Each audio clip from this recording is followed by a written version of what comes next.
ಗೊತ್ತಾಯ್ತು. ಇನ್ನೊಂದು ಇನ್ಸಿಡೆಂಟು, ಅಲ್ಲಿ ಬರಬೇಕಾದ್ರೆ ಏನಾಯಿತು ಅಂದರೆ, ಹಿಂಗೆ ಮುತ್ತತ್ತಿ ಹತ್ರ ಒಂದು ಮನೆ, ಆ ಮನೆಯೊಳಗೆ ಮುಂದಗಡೆ ಹುಲ್ಲಿಂದು ಇದಾಕಿದ್ರು.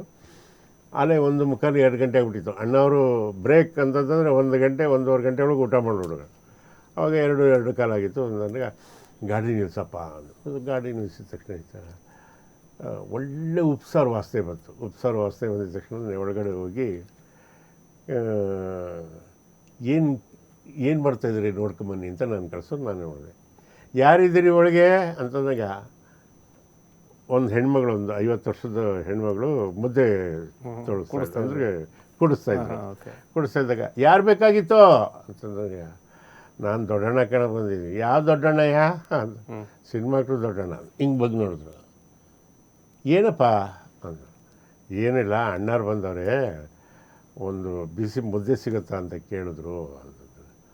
ಆ ಅಮ್ಮ ಹೆಂಗೆ ಬಂದ್ಲು ಅಂದರೆ ಹಿಂಗೆ ಬಂದ್ಬಿಟ್ಟು, ಅಯ್ಯೋ ನಿನ್ನ ಮನೆ ಕಾಯುವಾಗ ದೇವ್ರು ಬಂದು ನನ್ನ ಮನೆ ಬಾಗಿಲಿಗೆ ಅನ್ನ ಬಿಡಿದ್ರೆ ಇಲ್ಲ ಅಂತೇನೆ ಇರಲಿ ಅಂತ ಹುಡುಗಿ ಎಳ್ಕೊಂಬಂದ್ರು. ಅಣ್ಣವ್ರನ್ನ ಎಳ್ಕೊಂಬಂದು ಬಿಸಿ ಉಪ್ಸಾರು ಹಾಕಿ ಮುದ್ದೆ ಹಾಕಿ ನಮ್ಮ 3 ಜನಕ್ಕೂ ಊಟ ಮಾಡಿ, ನೋಡಿ ಬಂದಿದ್ದು ಮಾಡಿದ್ದ ಅಡುಗೆಗೆ ನಾವು ಬಂದ್ಬಿಟ್ಟಿದ್ದೀವಿ, ಏನಾದ್ರು ಕೊಡಬೇಕು. ಅಣ್ಣವರು ಯಾವತ್ತೂ ಜೋಬಲ್ಲಿ ದುಡ್ಡು ಇಟ್ಕೊತಾಯಿರಲಿಲ್ಲ. ಕೇಳ್ರಿ ಮಾತಾಡೋಣ, ದುಡ್ಡೇ ಮುಡ್ತಿರ್ಲಿಲ್ಲ.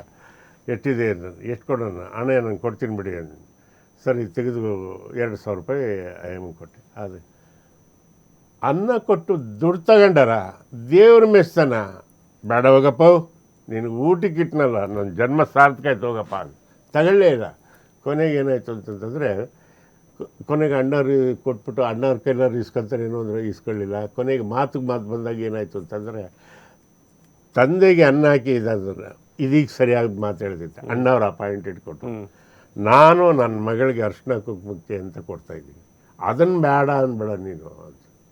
ಆ ಅಮ್ಮ ಎಷ್ಟು ಕ್ಲೀನಾಗಿ ಅದನ್ನು ಸರಿಗಳು ತಗೊಂಡು ಹಿಂಗೆ ಅಂದರು ಅಂದರೆ ಅದನ್ನು ಮರೆಯೋಕ್ಕೆ ಆಗಲ್ಲ. ಹೋಗಿದ ತಕ್ಷಣವೇ, ಅಲ್ಲಿ ಇಳಿದಿದ ತಕ್ಷಣವೇ ಮ್ಯಾನೇಜರ್ ಕರೆದು, ದೊಡ್ಡಣ್ಣ ಅದು ಎಷ್ಟೋ ದುಡ್ಡು ಕೊಟ್ಟವ್ರೆ, ಅವರು ಮುಂಚೆ ಅದನ್ನು ಕೊಟ್ಬಿಡು ಅಂತ ಕೊಡಿಸೋದು. ಏಕೆಂದರೆ ಈ ಘಟನೆಗಳನ್ನೆಲ್ಲ ಮರಿಬಾರ್ದು. ಏಕೆಂದರೆ 1,00,000 ಜನಕ್ಕೆ ಹೋದರೆ ಒಂದು 10 ಜನಕ್ಕಾದ್ರೂ ಹೌದು ಎಂಥ ಇನ್ಸಿಡೆಂಟು ಅಂತ ಜ್ಞಾಪಕಕ್ಕೆ ಬರ್ಬೋದು.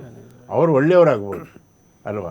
ಯಾರೋ ಎಮ್ಮ ಗೊತ್ತೇ ಇಲ್ಲ, ಖಂಡಿತ ಗೊತ್ತಿಲ್ಲ, ಇವತ್ತು ಗೊತ್ತಿಲ್ಲ ನಮಗೆ, ಗೊತ್ತಾಯ್ತಾ?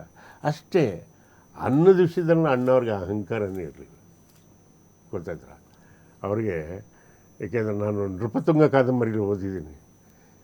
ತಾಯಿ ಶ್ರೇಷ್ಠನೋ ಅನ್ನ ಶ್ರೇಷ್ಠನೋ ಅಂತ ಬರುತ್ತೆ.